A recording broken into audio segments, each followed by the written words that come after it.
वज़ीर-ए-आज़म शहबाज शरीफ और की ज़ेर सदारत इजलास हुआ जिसमें मुजव्वज़ा सिविल सर्विसेज इस्लाहात और वजारतों में कारकर्दगी की जाँच के निज़ाम की सिफारिशात पर जायज़ा लिया गया और इस हवाले से यह अहम इजलास हुआ है। आप इसके मनाज़िर भी देख रहे हैं। अफसरान की कारकर्दगी पर तरक्की माली फ़वाइद के हवाले से भी बातचीत की गई। It's people. We think it's going to, be remarkable, and we're really excited to do business here. It's all about the new economy, and we started this journey almost this time last year when we formed the Crypto Council.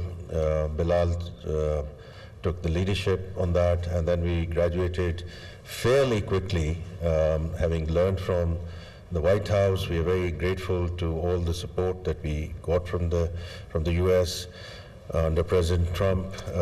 The legislation which was going on there, whether it was the Clarity Act or the Genius Act, etc., it allowed us to really figure out our own legislation here. And then with Piwara, again now Bilal is the chairman of that, the first NOCs have been given. With Binance, we have the first MOU also in December with respect to the tokenization discussion. And now with this MOU, we, from our perspective, we just take it to the next level.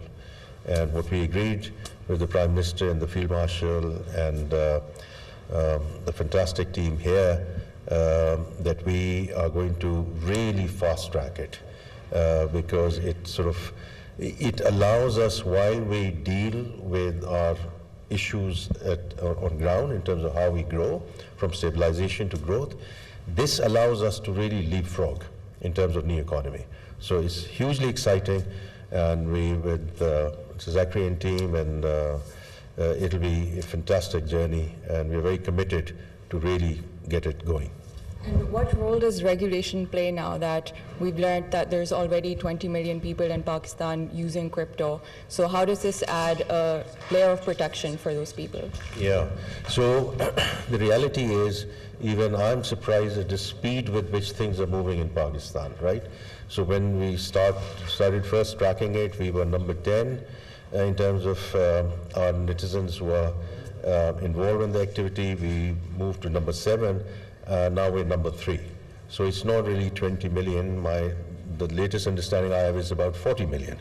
Right, it's about 1/6 of our population.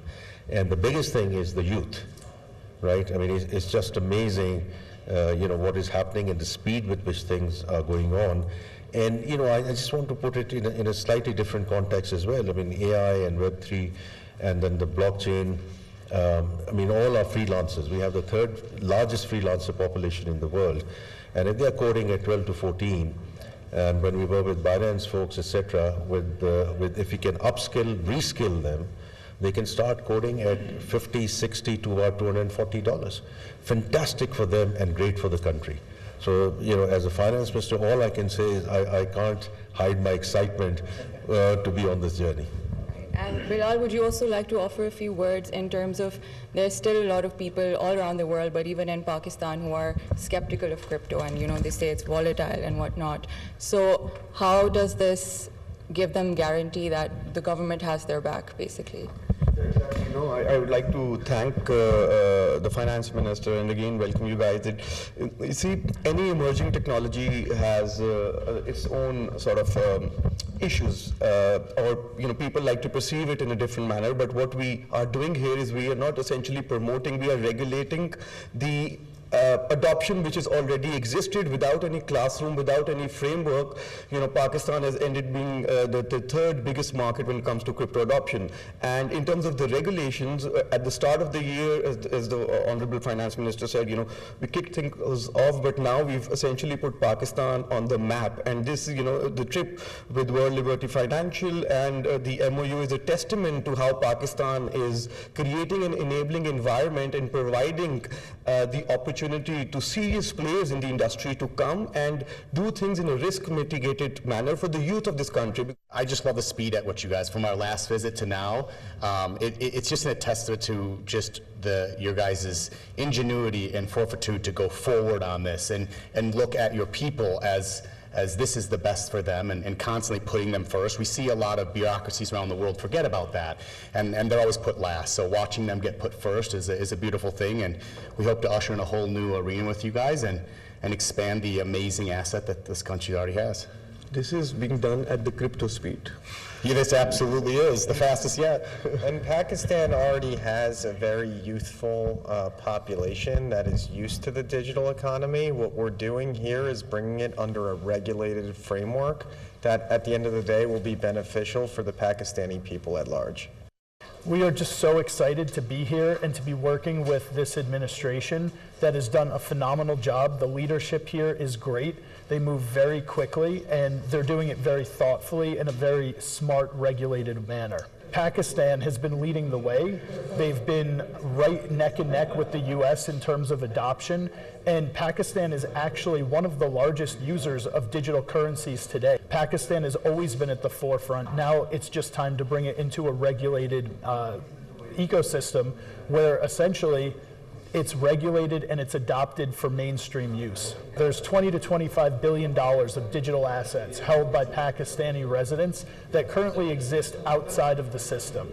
These funds are unregulated, they're untaxed, and the people of Pakistan don't have the ability to actually bring it into their bank account and spend it through the traditional means, which forces them to go to black and gray market vendors where they're paying way too much for being able to convert it to local currency, and it creates this network of distrust. So instead, by bringing USD1 here and integrating our foreign exchange model, it allows Pakistan to be able to regulate all of this transactions that are happening to the tune of billions every year, and it also allows it to be taxed with a very strong compliance and AML screening policy. And if you were to put it simply for common Pakistani, how would they benefit from this?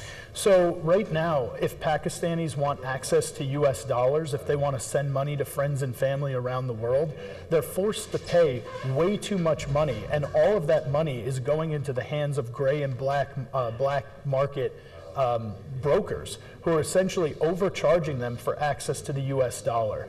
By bringing USD1 here, collaboration with Pakistan, and it gives them access to be able to send money to friends and family around the world, as well as receive money from friends and family all around the world, and convert it into Pakistani rupees at a fraction of what they're paying right now.